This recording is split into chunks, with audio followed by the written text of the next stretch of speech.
gentlemen, and others. Jolly Scholar 888 here with dispatches from the front. Number 4. I had intended to do a presentation dedicated to the looming crypto wars, but there's no need to. The war is unfolding right in front of us right now. All I need to do is report it. So right up front, I'll give you the current fundamentals. Crypto has somehow become front and center in the Russian-Ukrainian war across all the mainstream media. Why is that? The first thing they keep repeating is that crypto is at a turning point due to the war in Ukraine. Really? But at the same time, they keep adding that there is not enough liquidity locked up in crypto for it to make any difference. Okay, so why do they keep bringing it up? The second theme is, and it's as we've been expecting, crypto must be regulated if it is to survive. If it is to survive. Okay. And there are 3 basic reasons, the usual suspects for government intervention nowadays: national security, criminality, and of course, the environment. At the end, I'll point out how the rhetoric around crypto is also in parallel to a similar political meme now being manufactured by the Democratic Party, but on a much larger scale. But I will also make a tentative speculation about Elon Musk, that if it turns out to be true, it's going to be really astonishing. We'll start off with Yahoo News, no less.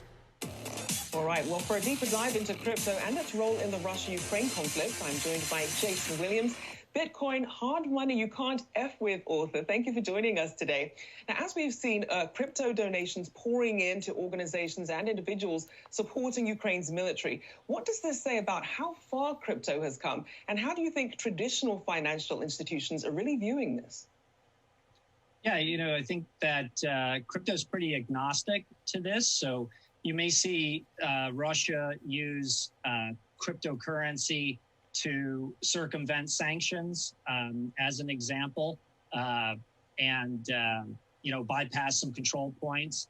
You're also seeing crypto being used to fund the Ukraine and their army and resistance. So it's a really interesting landscape when you step back and you look at crypto's role right now. Now, another thing we're seeing, of course, cyber attacks. We're seeing those being reported by Ukrainian officials amid this conflict. Talk about the role of decentralized power applications in securing the grid. Yeah, in the United States in particular, we have a legacy, kind of an older, antiquated grid, and decentralized power. When you look at hydro, solar, wind, geothermal, waste energy even, those are ways to protect the legacy grid and make it more robust. You see the same thing happening all over the world. Okay, so here's the book that Jason A. Williams wrote. It's called, as they said, Bitcoin, Hard Money You Can't Blank With. It's pretty good. In fact, it's very good. This is a blurb written to promote it. It's not his own words, but no one controls it, no government, no companies, no central banks, no money printing. It's a revolution as big as the internet, and it's never been hacked. Now, of course, if you followed my previous presentations, you know that fact, that Bitcoin has never been hacked. Entrepreneur and investor Jason A. Williams is the first author to put Bitcoin in the context of 2020 crisis, a year of financial disasters and unprecedented money creation. And then they go the money's, purring along. And of course, you saw that in one of my videos also. The money printing just completely running crazy, even though it represented absolutely nothing real going on in the financial world.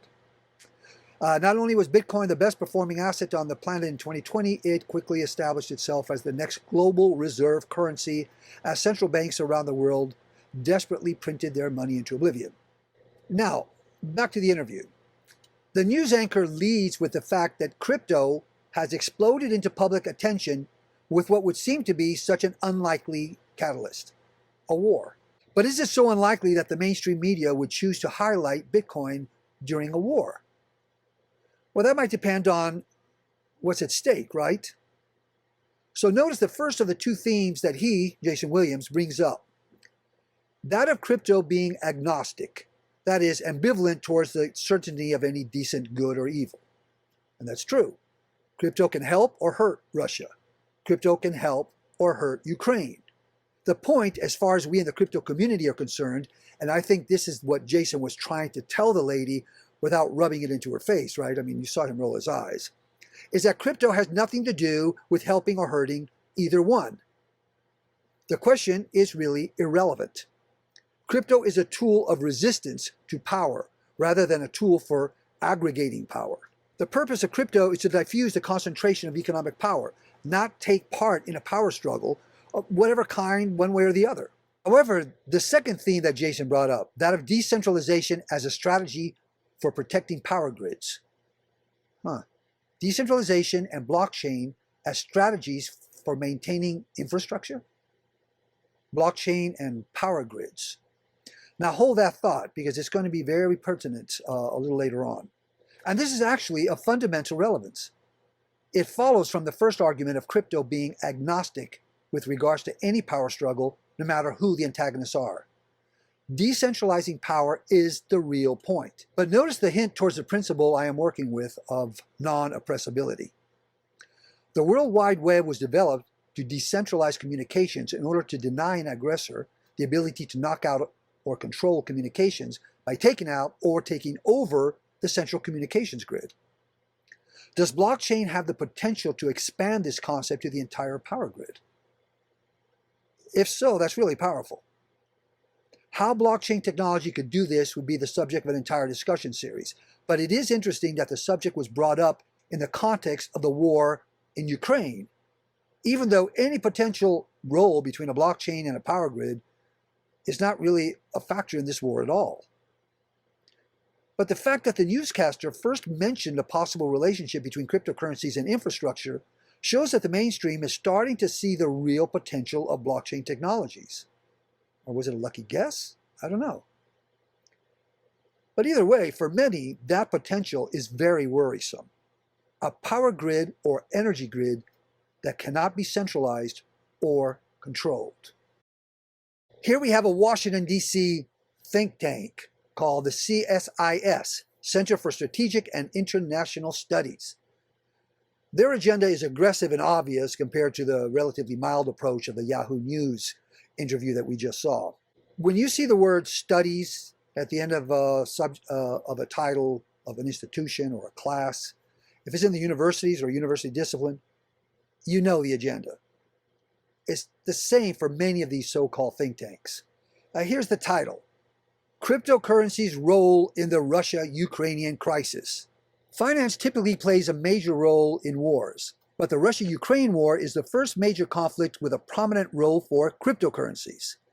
Since Russian forces invaded Ukraine on February 24th, the United States and its partners have levied an unprecedented series of sanctions on Russia. These efforts have raised questions, including in Congress, about whether cryptocurrency can be used by Russian actors to bypass sanctions. More broadly, the Russia-Ukraine crisis comes at a time when policymakers are trying to decide how to regulate digital assets. This month, President Biden signed an executive order calling for a whole-of-government strategy on digital assets, including to mitigate national security risk and illicit finance. The European Parliament is debating whether to impose energy use standards, how about that, on cryptocurrencies that could limit certain types. The prominence of crypto in this conflict could influence global perceptions of the technology, including among governments considering new regulations. How has the Ukrainian-Russian crisis intersected with conversations around crypto? Well, until they brought it up, it really hadn't. Since the emergence of crypto, proponents have argued that decentralized digital assets will be a democratizing force in global finance. In this context, or in the context of Russia's invasion of Ukraine, crypto proponents argue that crypto helps undermine Moscow's authoritarian regime by providing an alternative to the Russian ruble, facilitating what they call capital flight from Russia. Proponents argue that crypto provides average Russians and Ukrainians a store of value and medium of exchange that could reduce the humanitarian costs of the sanctions at war. They also highlight crypto as an important medium for donations to the Ukrainian government that complements Western aid. However, some skeptics view the decentralized and under-regulated nature of crypto as a vehicle for, you guessed it, illicit transactions.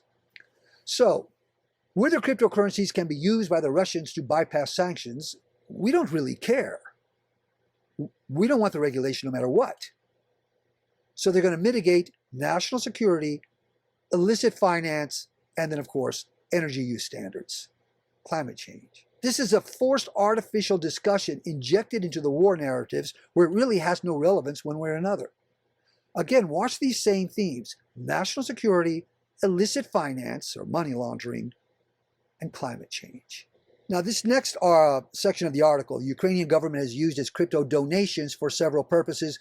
None of the NFTs donated to Ukraine had been sold as of March 3rd, with the Ukrainian official conceding that NFT donations, although valuable, are not as helpful, blah, blah, blah, blah. And basically, they want cash, of course.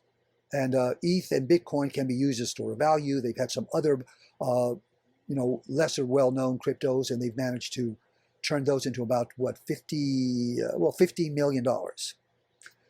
But again, what they do with NFTs and what they do with crypto, we don't care. You may feel very passionate about Russia. You may feel very passionate about Ukraine. That's fine. But what does that have to do with crypto? Nothing. Crypto was not designed to take part in power struggles. It is agnostic to the entire issue. But notice how the article is using a moral argument to seduce the crypto discussion towards why it should be regulated for, of course, the moral good, national security, and what else? Illicit money laundering. As though the banks don't already have the illicit money laundering market cornered. Now, to another mainstream media since global news. The war in Ukraine comes with a horrific toll on the people involved, emotional and financial. It's costing Russia an estimated $20 million a day to continue the invasion. The Ukrainian government hasn't put a price tag on its defenses, but it's issued war bonds to raise funds, received millions in donations from allies, and turned to less conventional methods. On Saturday, Ukraine's vice prime minister tweeted a request for donations in the world's largest cryptocurrencies. Okay, so I paused the video there so you can see Stand with the people of Ukraine now accepting cryptocurrency donations, Ethereum, Bitcoin, and Tether. We've talked about Ethereum, we talked about Bitcoin, and Tether is a stable coin that we will be discussing. We've mentioned it, but we'll discuss it further in the upcoming altcoin explosion. So what you see there is BTC, and then after the dash, that string of letters and numbers. That's the wallet address that you send your crypto to, from your wallet to theirs. Again, it can be a real pain in the posterior. There's the ETH, Ethereum, their coin ETH. That's their wallet exchange. That's the wallet exchange of the Ukrainian agency, government, people, wherever. They set that up so that you can send Ethereum directly to their wallet from yours. And the following is for the USDT. And they're specifying, when you see TRC20, that's so you know that you must send it in the ETH ERC20, not the 271. I told you, it gets complicated. More than $69 million of crypto has poured in from around the world for the Ukrainian government and NGOs. This is actually a pretty good solution because it is something that the Russians cannot steal. Finance professor Andreas Park says even if Russia gains control of Ukrainian banks, crypto remains safe. But unreliable internet complicates things, though Elon Musk, the world's richest man, has activated his company's satellite internet service in Ukraine in a bid to help. Notice the issue of infrastructure, but also the communications grid coming up again. If you look at what Elon Musk is doing with Starlink, it's a network of satellites somewhat analogous to the network of nodes that process a blockchain. Starlink will process web accessibility, communications. But what if Elon does operate or program the satellite nodes to perform like a blockchain? It would guarantee equal access to the internet for everyone and anyone, regardless of whether any government likes it or not. A satellite blockchain for the entire world. Is that what he's doing? Is he also taking advantage of the Ukraine war, but for opposite reasons than that of the Western governments, oligarchies, and big tech companies? right under their noses. Once again, if he is, then he's way ahead of the curve, way ahead of everyone. But I am speculating here. I can't know what he's actually doing, but it will be interesting to see. And what a concept. An orbiting blockchain in the sky.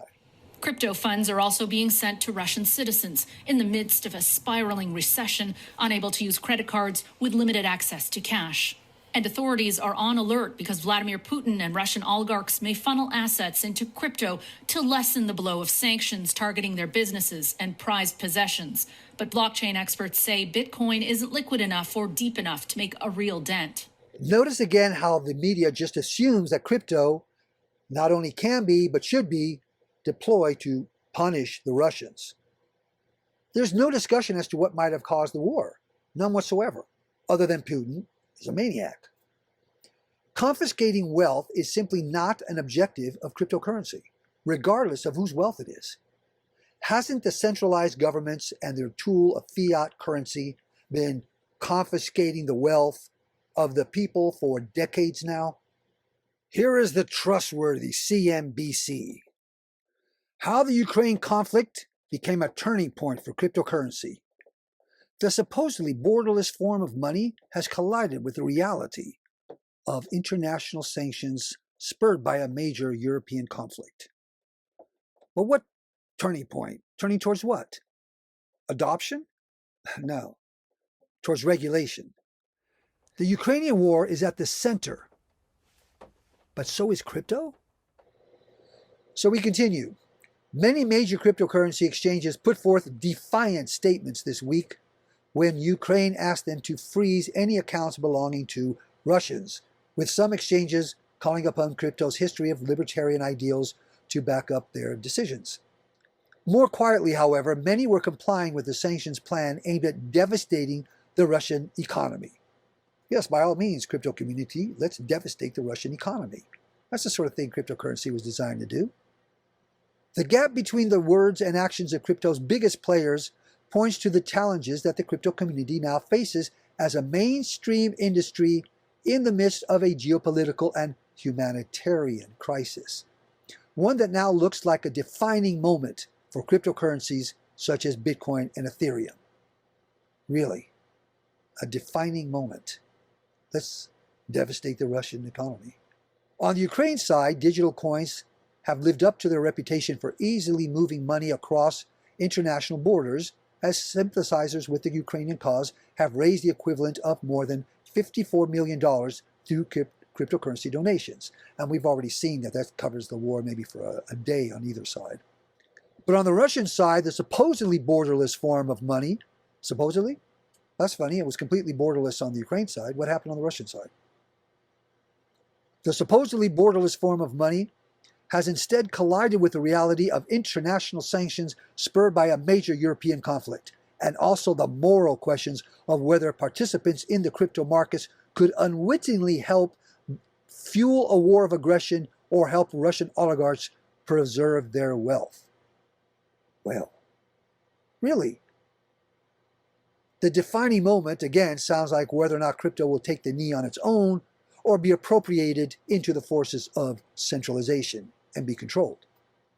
Participants in the crypto markets could unwittingly help fuel a war of aggression. Oh, really? We need a cryptocurrency to fuel a war of aggression? Since when? The banks don't already know how to do that? They've been doing it for a long time. Protect the money of oligarchies. Don't the banks already do that? Money laundering. Don't the banks already do that? And of course, as you're going to see, the environment. In between, cryptocurrency exchanges and Bitcoin hardliners, both of whom have espoused what they say are the libertarian ethos embedded in crypto, they've had to wrestle with tough questions about just how much they want to embrace a technology that critics argue has little practical value, aside from money laundering and investment hedging, while requiring huge amounts of electricity and the burning of fossil fuels. Wow. It's beautiful, huh? So here are the key items so far. Ukraine asked cryptocurrency exchanges to freeze the assets belonging to Russians. The exchanges were loudly defiant, but secretly somewhat compliant. In the face of a global humanitarian crisis, the major cryptocurrencies are faced with a defining moment, a turning point. And how is it that a few of these leading centralized crypto exchanges are somehow major actors in the crypto spaces? Now, they did say it's the exchanges, right? I've already talked about the Achilles heel represented by exactly these centralized exchanges. Your assets are not really secure or really yours as long as they're in or on the exchange. I don't like Binance at all, which was one of the ones they interviewed, and I stay away from it exactly for those reasons. I also kind of liked FTX, but now I don't, and I use Coinbase, which is another centralized exchange, reluctantly. I use it reluctantly, and I'm in the process of getting out of it. So, and also FTX has always been a pain in the posterior. Participants in the crypto markets could unwittingly help fuel a war of aggression. Again, hasn't that been consistently pointed out that there's not enough assets in the crypto market to make a dent in the war? So why do they even bring it up as though this issue was important? Money laundering, investment hedging, huge amount of fossil fuel energy. Well, it's getting really redundant, isn't it? So what's the real issue here? The real issue is to present an argument for the control of crypto. The Ukrainian war discussion is simply just a pretext in the mainstream media, the think tanks, and the government to promote the control of crypto. It's seamless across all of the media. That's the sub-war going on beneath the Ukrainian-Russian war. And who knows, there are probably other fronts too. The entire discussion presented by the mainstream media is in itself nothing less than the opening salvo for a war against crypto.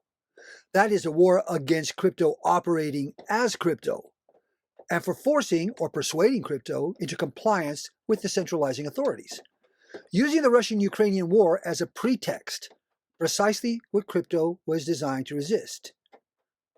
As far as we are concerned, the discussion should be irrelevant. Arguing for or against crypto regulation is an argument of defeat. We don't recognize the authority of any government to regulate cryptocurrencies for any cause whatsoever. That's the whole point of cryptocurrency. There's nothing to negotiate, nothing to discuss. The war in Ukraine is irrelevant. Sorry, but it's irrelevant. All the pain and suffering aside, it is still irrelevant to cryptocurrency. The fact that crypto is playing a role, whether good or bad, it just depends on whose side you're promoting, is of no consequence. Whatever role it is playing is irrelevant. Crypto is not to be controlled. But has this kind of compliance and attack strategy already been enacted? Yes, Canada no less. Canada's Trudeau enacts Emergencies Act and crypto is included. The move by the Prime Minister includes an expansion of money laundering laws to include crowdfunding platforms and cryptocurrency transactions. How did cryptocurrency even get into the truckers' protest movement as an issue? How did that even happen? It wasn't. Again, not until they froze the bank assets. Then people started going to crypto. If they hadn't done that, crypto had nothing to do with it. So notice how the cunning application of money laundering laws are pulled out, just out of nowhere. First, the government froze their banking accounts. Then they also went after crypto by pressuring the centralized exchanges. Again, the Achilles heel of crypto are the exchanges, especially the centralized exchanges. So they went after the crowdfunding platforms, right? Because they're populist. They're not controlled by the government. They're not controlled by anybody. It's just the people putting money where they want it. Authorities don't like that. When the truckers went to another platform called Give, Send, Go, the government followed them. It followed after them. And it shut them down too. Kind of sound like what was, well, doesn't kind of, sounds like what was done to Trump with Twitter and then Parler, right? But notice that in Canada, it was overtly the government, while here in the US, it was ostensibly big tech. But isn't it obvious that the two are now in bed? They're completely wedded. All socialism manifests as fascism. As our own government moves closer and closer to socialism, this becomes more and more obvious. The complete merging of government, technology, and the entire financial system. So what is becoming clear is that cryptocurrencies and blockchain technologies stand at the nexus of these two movements that I've been discussing for some time now. Global socialism, the apex of centralized concentrations of power, and the Great Reversal, the acceleration of the American experiment. The media attention to the role of cryptocurrency in the war in Ukraine is not just about cryptocurrencies or about Ukraine. It is a symptom of a much greater and more consequential conflict. The overtly fascist movements enacted by Canada leaves no doubt about that. The crypto wars have just begun, and there's going to be a lot more.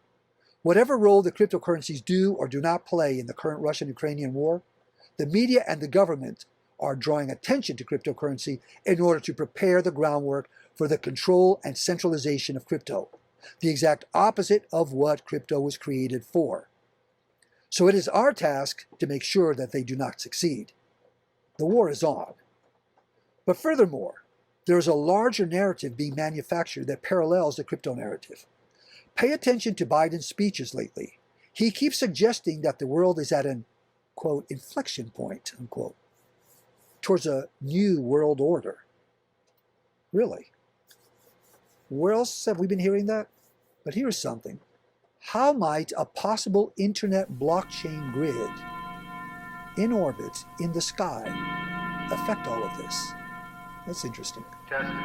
We found the universities. That's where it all starts.